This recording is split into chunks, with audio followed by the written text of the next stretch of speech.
Salut! Tu ne sais pas quoi faire ce week-end, tu as entendu parler de la résine époxy mais tu n'es pas sûr de te lancer ou tu as simplement envie d'en connaître plus. Bienvenue dans We Can Do It parce que oui, we can do it et même sans expérience. Dans cette vidéo, nous allons découvrir la résine époxy. J'ai testé cet art vraiment sympa. Je te partagerai mes impressions, les erreurs à éviter car oui, je les ai faites. Et combien de temps il m'a fallu pour venir à bout d'un projet. Et le plus important, est-ce que j'ai kiffé? Alors reste bien jusqu'au bout.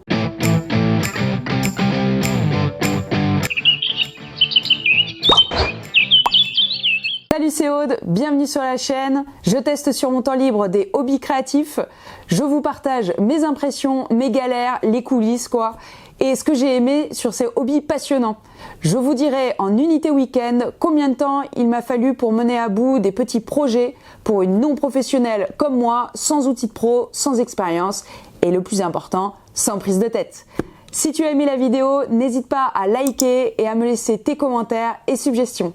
Dans cette série sur la résine, je vais tester plusieurs mini-projets, une lampe, un projet un peu plus gros, un tabouret et enfin un projet plus petit mais qui nécessite beaucoup de précision, des bijoux. Dans cette vidéo, je me lance sur une lampe avec plongeur, comme on en trouve beaucoup sur internet. Elle rentre très bien, est-ce que je vais réussir? Réponse à la fin. Allez, c'est parti, because we can do it. Ça c'est vraiment pratique. En fait, on est plutôt sur cet équipement. Allez, maintenant c'est bon, c'est parti!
Et voilà, c'est fini. On le voit, il y a des bulles, des imperfections. J'ai aussi beaucoup transpiré, mais c'est pas totalement raté et j'ai pris beaucoup de plaisir. Il m'a fallu pas moins de 3 week-ends pour en venir à bout. Je pensais que ça allait être plus rapide, mais en même temps, entre les temps d'attente de la résine, entre les couches et les moments aussi pour se reposer, c'est normal.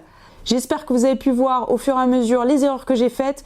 Maintenant, ce que j'ai moins aimé, déjà le prix de la résine et l'équipement, car même si on n'est pas pro, il faut quand même un minimum d'équipement, notamment pour poncer. Ensuite, la sécurité, ça n'est pas un hobby sans risque et sans danger, donc il faut bien s'équiper et évidemment travailler avec une blouse, lunettes et des gants. C'est parfois très chaud et c'est pas toujours très agréable. Et puis le dernier point, c'est un hobby qu'on ne peut pas faire l'hiver ou quand il fait humide, quand il pleut, à moins que vous ayez une pièce ventilée, chauffée et donc avec une aération, ce qui n'est pas mon cas. Donc pour moi, l'hiver, ça sera la luge et d'autres hobbies créatifs. Maintenant, ce que j'ai aimé, il y a beaucoup plus de points positifs, c'est les possibilités infinies qu'offre la résine époxy. Quand on voit sur internet tous les projets, ça donne beaucoup d'idées. Le plaisir aussi de mélanger le bois avec la résine, c'est vraiment super agréable. Le côté créatif est poussé au maximum avec les formes, les couleurs, les paillettes. On peut faire de la sculpture quasi pro et c'est accessible à tous. Être dehors, finalement, c'est quand même sympa. Je peux retrouver mes potes les fourmis, être en contact avec la nature, c'est pas si désagréable. Et puis, on a quand même un résultat bluffant, de quoi épater la galerie. En conclusion, un super do it yourself, pas toujours évident mais super satisfaisant. Voilà, laissez-moi un petit pouce si vous avez aimé la vidéo. Je vous retrouve pour un prochain week-end plein de créativité. Salut!